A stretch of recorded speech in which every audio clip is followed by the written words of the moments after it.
You can have this feeling anytime you choose.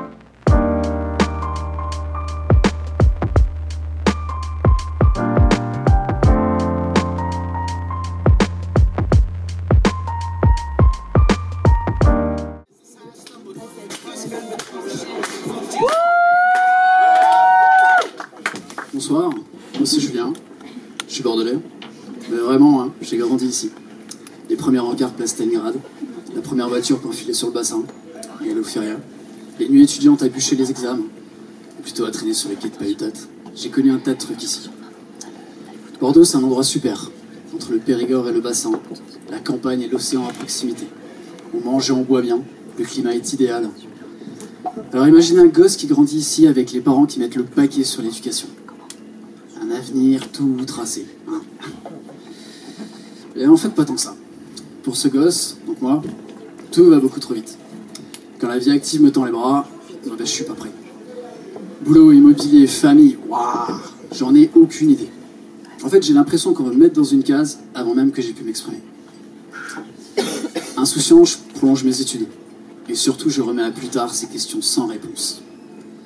Et puis j'ai le choix entre ce stage idéal sur Paris ou une mission pas très claire en Angleterre. Et c'est ma première grande décision. Alors peur de cette vie toute tracée ou simplement envie d'une vie originale, eh ben direction l'Angleterre. Direction l'Angleterre. À Lincoln. À Lincoln? Ouais, ok, on y est, merci.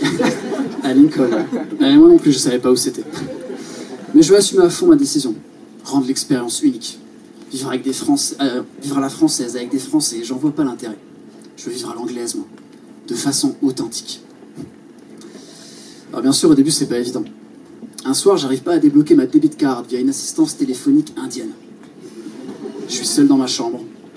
J'ai plus un rond. Et personne en qui je peux faire confiance à ce moment-là. Je me demande ce que je fous là. Et je craque psychologiquement. J'ai envie de tout abandonner. Et puis un peu par hasard, j'ai mon grand-père au téléphone dans la foulée. Je suis à moitié en train de pleurer.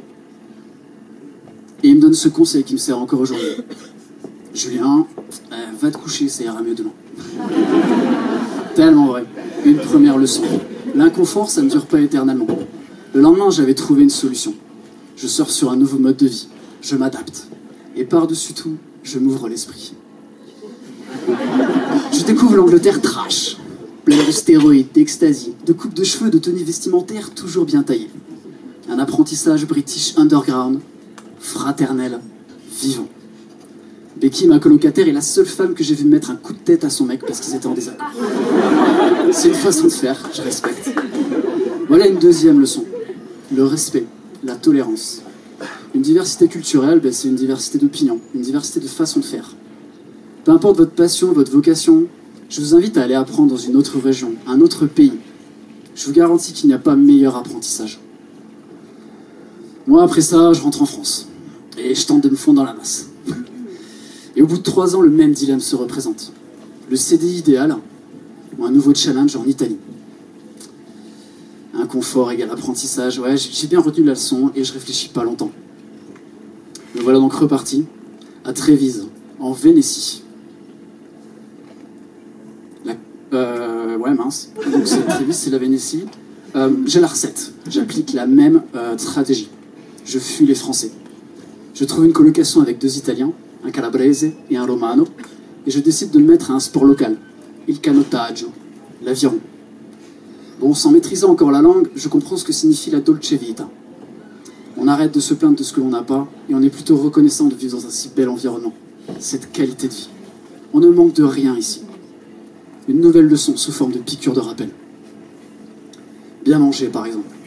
C'est tellement un fondement de vie que les pauses café au bureau s'accompagnent souvent d'un verre de prosecco, d'un morceau de colomba, cette brioche de Pâques, ou d'une tranche de salame, locale.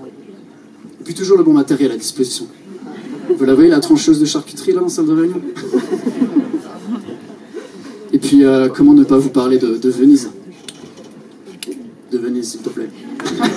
À 30 minutes de chez moi, j'y passe la plupart de mes week-ends.